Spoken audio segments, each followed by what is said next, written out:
Hello, welcome sa iyong May 2024 reading. Alamin natin mga kaganapan, mga energies, mga mensahe na dapat mong marinig ngayong May. Maraming salamat Leo for all your support. And if you are new here, don't forget to subscribe, like, or follow. Regarding personal reading services, mag-message privately po kayo sa aking FB page. Ayan.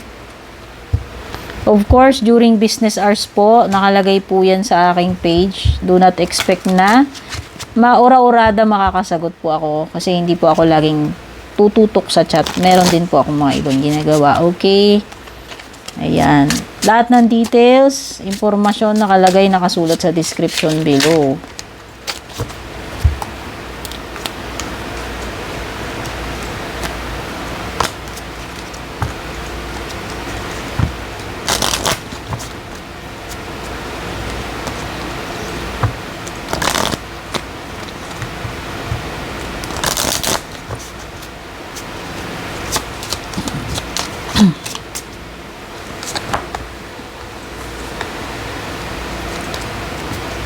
Uy, sing-sing. This is a sign of loyalty, commitment. Oh, baka merong magpo-propose sa inyo diyan.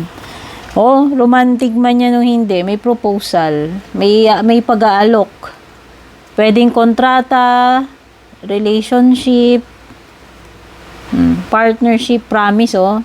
So, meron ditong mangangako or tutupad ng pangako niya. Ikaw man yan o kung sino man yung person na nakakadil. May deal. O, may mga pakikipagkasundo. Pakikipag-bargain. O, nakikipag-deal ka ibig sabihin nakikipagkasunduan ka kung ano mang klaseng kasunduan yan. Sa negosyo ba yan? Sa career? Kasi may contracts din no? Or sa relationship, no? Romantic man yan, no? Ano? Okay, may susi dito. Ibig sabihin, merong masusolusyonan na problema. Meron kang madidiscover, maa-unlock. Ayan o, sagot. So, ayan, yung mga nag-aabang ng kasagutan, matatanggap nyo ng confirmation o kasagutan ngayong May. Merong something na magbubukas. Alam naman natin, susi yan. Magkakaroon ka ng access. No, yung dating wala kang access dyan, ngayon magiging magkakaroon ka na ngayon ng access dyan sa bagay na yan. Meron kang madidiscover for sure. Yung iba nga, sabi ko nga, may masusolusyonan kayo, may ma-unlock. Okay, may discovery, may truth, may answer na paparating sa iyo.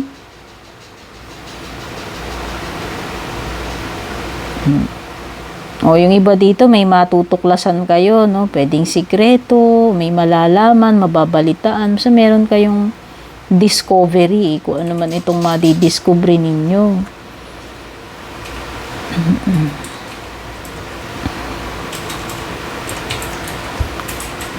Lily is a sign ng pagiging matured, completion, retirement. Okay. So, ang nakikita ko dito is, yung iba ang makukuha ninyo may magigain kayong wisdom. Itong wisdom na to, hindi ito yung mga natututunan natin sa libro, sa aral-aral na Kumbaga, this is an experience na magbibigay sa iyo ng wisdom. Yung iba, may malalim na lesson yan. Wisdom ang makukuha mo dyan. Yun naman ang nakukuha natin sa mga experiences natin 'Di ba? Pag the more na may edad na yung tao, ibig sabihin ang dami niya ng pinagdaanan sa buhay na malalalim. So, marami siyang malalim na natutunan sa buhay niya. Okay? Yun. Yun yung nakikita ko dyan sa Lily card mo. O yung iba merong retirement, hindi lang naman yan sa trabaho. Ibig sabihin, pwedeng magkikwit ka na sa isang bagay na ginagawa mo ng matagal na panahon. sabihin na natin na ayaw na hindi, dumating ka dun sa point na pwedeng gumraduate ka na dun. Umidad ka na, hindi na, parang feeling mo siguro hindi na siya, hindi, pwedeng natapos na yung stage na yun sa buhay mo no? And mas pinipili mo na gumraduate na doon sa bagay na yun. Ikaw, this is you quitting something. Kasi parang you're feeling na you're too old para dyan sa bagay na yan. Kaya siguro para sa'yo magre-retire ka na o magki-quit ka na dyan. Di ko alam kung ano yan tinutukoy niyan. Sabi ko nga, hindi yan work. Pwedeng hindi work. Okay? Uy, bouquet. Ibig sabihin, may mga magagandang bagay paparating sa iyo. Oo. Pwede ka talaga may matanggap na gift or magandang bagay kasi may ring ka, tsaka bouquet. May mga pleasantness or beautiful things, blessings na darating sa iyo. Ayan, happiness, joy, and flattery. Okay, yung iba dito may makaka-receive kayo ng admiration or adoration from someone. So, pwedeng merong tagahanga na mag-aabot sa inyo ng something to express na hinahangaan ka niya or natutuwa siya sa iyo. So, may marireceive ka ditong compliment O, pwedeng iba, baka makareceive kayo talaga ng bouquet of flowers na hindi ko alam, pero pwedeng hindi lang flowers yan.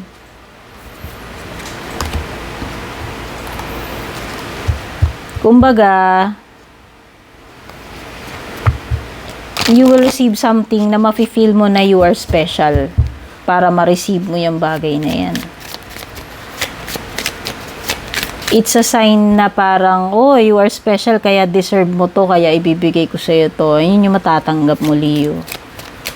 Tignan natin pagdating sa love life. Meron kang secret admirer. Yun na nga yung sinasabi ko, bouquet. May tagahanga ka nga. Tama ako, diba? Yan, yung iba meron kayong tagahanga ngayong May. Magpapadala siya sa inyo ng something to flatter you. Hindi lang naman bouquet ng flowers yan pwede niyang gawin or ipadala sa inyo. Basta meron. Niya yun papahiwatig niya sa'yo na hinahangaan ka niya, na type ka niya, na ewan ko na nagagandahan, nagagapuan siya. Basta meron something na marireceive mo from your secret admirer.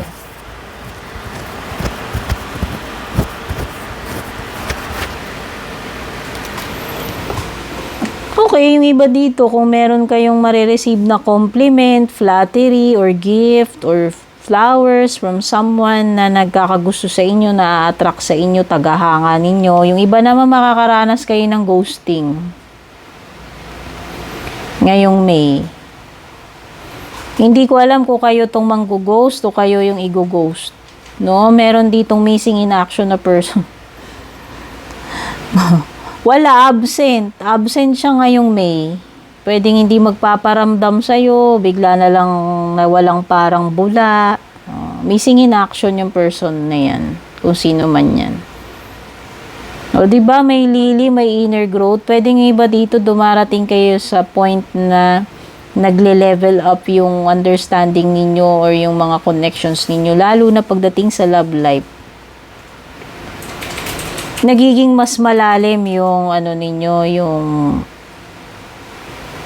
nagiging mas malalim yung relationship or yung understanding ninyo pagdating sa pakikipagrelasyon. So kung wala man kayong karelasyon or yun, if you're not in a relationship, pwedeng yung iba dito parang nagkakaroon kayo ng inner growth. Sabi ko nga, mas nagiging malalim yung mga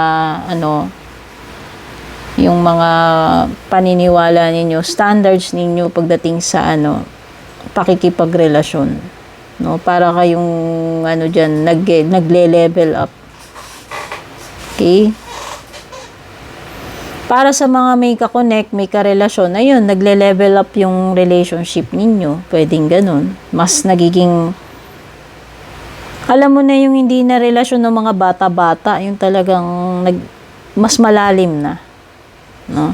Mature na.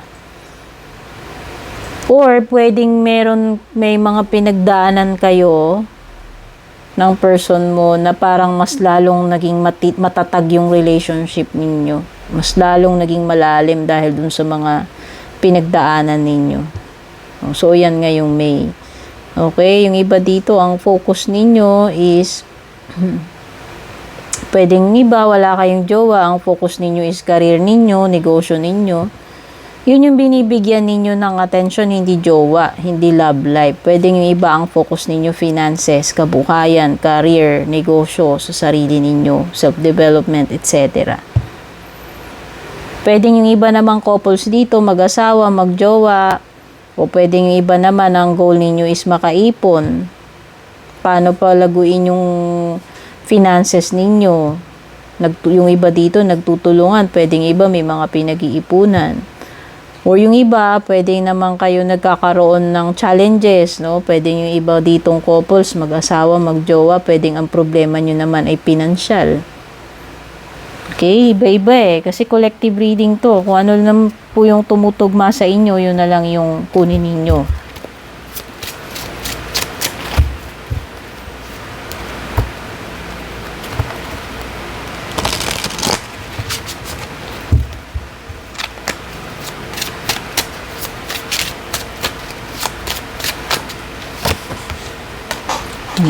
Pagpasok talaga sa partnership o commitment ay ring 2 of Cups. So, nakikita ko yung iba dito, nagkakasundo kayo o papasok na talaga kayo sa actual na partnership o relationship ngayong May. Ayan o. Merong mutual feelings dito eh. May parang kasunduan na. Oh. Okay, meron kang fire sign, Aries, Leo, Sagittarius, merong Capricorn energy. Whatever itong partnership na to sa 2 of Cups, no? Ibig sabihin, ano na, papasok ka sa partnership, businessman ito.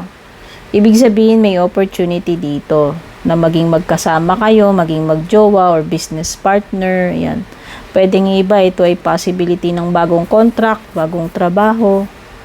Yung iba naman, bagong jowa or pagle-level up ng relationship, no? Ayan, nakikita ko dito. Partnership yan, romantic. May pagsasama, meron ditong mabubuong samahan or commitment. Okay, this is something very special. Kaya ibig sabihin maganda yung magiging samahan ninyo dito. Kung ano man itong papasukin mong partnership na to, Leo, ngayong May, romantic man yan, business, career, mukhang magiging maganda itong partnership na ito. Meron siyang malaking potential. Okay? Meron ditong tendency, Leo, sa King of Wands, na parang nabubulag ka yata at sa tingin mo ikaw yung tama dito kahit mali ka. No? Hindi pa laging yung iniisip mo, yung paniniwala mo, yun na lang lagi yung tama, hindi nababali. Yun yung sinasabi nito. Meron lang naman tendency na ganun. Or kung hindi ikaw yan, kung meron ka man tao na nakaka-deal na ganyan yung energy niya. Na parang, ito kasing tao na to parang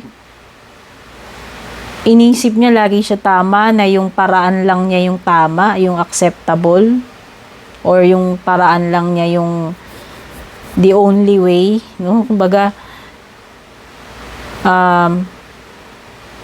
ano ba yun? May kasabihan na English eh. Kumbaga, there is no other way kundi my way or the highway. Parang ganun. No? Yun, yung energy nitong person na to, ikaw man yan or kung meron ka nakaka-deal na parang overly bossy, tapos intolerant, no? Parang nawawalan ng... Basta parang gusto niya lagi siya yung nasusunod at ang mentalidad nitong person na to iniisip niya yung way niya lang, yung tama. Sarado, tsaka ano siya. Iniisip niya na laging siya yung tama. Pagdating naman dito, you have opportunities. Kasi meron kang 7 of Cups. Ang ibig sabihin, hindi lang isa yung option mo. Hindi lang isa yung pwedeng paparating sa iyo. Hindi lang isa yung pwede mong gawin. Hindi lang isa yung opportunity. Hindi lang ito yung way or approach. Leo, no? Ibig sabihin may ibang way, hindi lang isang way kagaya nung sinasabi ni King of Wands. So ibig sabihin lawakan mo yung pag-iisip mo. Kasi hindi laging itong way na to, ito lang yung way to achieve something or to solve a problem. Pwedeng may mga ibang ways dito. Contrary dun sa iniisip mo. Kasi baka nasara yung isip mo na, ay, ito lang yung tamang paraan, ito lang yung alam ko, ito lang yung magwo-work, yung iba na yan, hindi pwede yan. O, yan, may ganun. May ganung energy. No? Pwedeng ito, opportunities, choices, no? So, pwedeng marami ka ring iniisip na gustong mangyari, yung mga possibilities na iisip mo. Pwedeng ito ay mga pampagulo rin, distractions, no? So, the more na marami dyan, distractions, syempre magulo. Paano ka makakapag-isip ng malinaw? Pwedeng maraming gumugulo sa isip mo rin. Pwedeng indication yung card na yan. Or, hindi lahat ng mga bagay na yan na nakikita mo or opportunities na yan na nandyan sa harapan mo, hindi lahat ng bagay na yan ay tama or makakabuti para sa iyo. Kaya choose wisely. Pwedeng ganun yung ibig sabihin ng 7 of Cups. No? Pagdating naman dito sa Death card in reverse mo, ito ay pagiging stubborn na tanggapin yung change. One-sided talaga yung energies mo rito. King of Wands saka Death. Kung ikaw ang tinutukoy dyan, halimbawa, nagre-real talk tayo dito at hindi ibang tao yan, kung hindi ikaw yan. Ibig sabihin lang, may mga bagay na dito na dapat nang i-embrace mo, pero hindi mo pa rin ini-embrace yung pagbabago. Takot ka. Takot ka sa change. Nakakonfine ka na lang doon sa idea mo na ito lang yung paraan. Wala lang iba. Ano ba tawag dito? Hindi flexible, hindi adaptable, ayaw umalis sa comfort zone, ano pa? Takot sa pagbabago. Hindi ko alam. Pero yon, fear of change kasi ito eh. Or, instead of letting go, you are insisting of holding on. Ayaw mong bitiwan yung dapat mong bitiwan. Ayaw mong i-let go yung dapat mong i-let go. Ito na yung mga yung mga kumbaga obsolete na yung technology, pero parang nandun ka pa rin sa technology na yun. Ayaw mong tanggapin yung modernisasyon, yung evolution, dahil takot ka doon sa mga implications nung changes na yun. No, pwedeng takot ka kasi para sa iyo siguro ay ito yung way na subok ko na, kaya dito ako magi-stick. No, pwedeng ganun yung attitude mo or mindset mo. Siguro it's about time na tanggapin mo na may mga bagay na sa sobrang kumbaga na paglumaan na ng panahon, na paglumaan na ng technology, pwedeng hindi na siya applicable or relevant dito sa current na kalagayan o sitwasyon mo, Leo. Okay, tignan na natin pagdating sa iyong closing messages. Siguro it's about time to embrace change. No, itong mga pagbabago na ito. Baka yan din yung magbibigay sa iyo ng success, 'di ba? Or magagandang pagbabago sa buhay mo. Cancer energy, ayan, bukod sa fire sign Aries, Leo, Sagittarius, meron kang Capricorn, meron ka ring Cancer, meron ka ring Aries, yun na yung fire sign, Aries, Cancer, Capricorn, at yung water sign, pwedeng may water sign, no? Cancer, Scorpio, Pisces. Baka Cancer nga yung water sign. You and your loved ones are safe, Leo. So, kung ano man mga, pag-aalala ito, kung iniisip mo na papaano kayo, ikaw at yung mga loved ones mo, huwag ka mag-alala kasi hindi naman kayo mapapahamak, hindi kayo pababayaan. You and your loved ones are safe, secured. So, maybe meron kayong mga pinoproblema, pinag-aalala, ay kinakatakot, no? This card is reassuring you na, na huwag ka nang masyadong mag-alala kasi magiging okay din ang mga bagay-bagay sa iyo at sa family mo. No, you are safe. You and your loved ones are safe. It's time to take action ngayong May, Leo. Kung ano man itong gusto mong gawin, sige, pupunta tayo dyan. Okay, ito yung tamang timing. Ito yung tiyempo na dapat gumawa ka ng move. Umaksyon. Kung ano man yung kailangan mong gawin, ito na yon ngayong May, gawin mo yan. At kung ano yung dapat mong i-let go, i-let go mo na. Dalawang card na yung nagsasabi sa'yo. Death card at saka itong waning moon. Kasi dito parang ayaw mong bitiwan eh. Ayaw mong tanggapin yung pagbabago. Ayaw mong i-release. Tapos may lumitaw na final card sa iyo. Ano yung dapat mong i-release, Leo? Ikaw ang nakakaalam. I-release mo na yan ngayong May. Okay? Take care and God bless, Leo.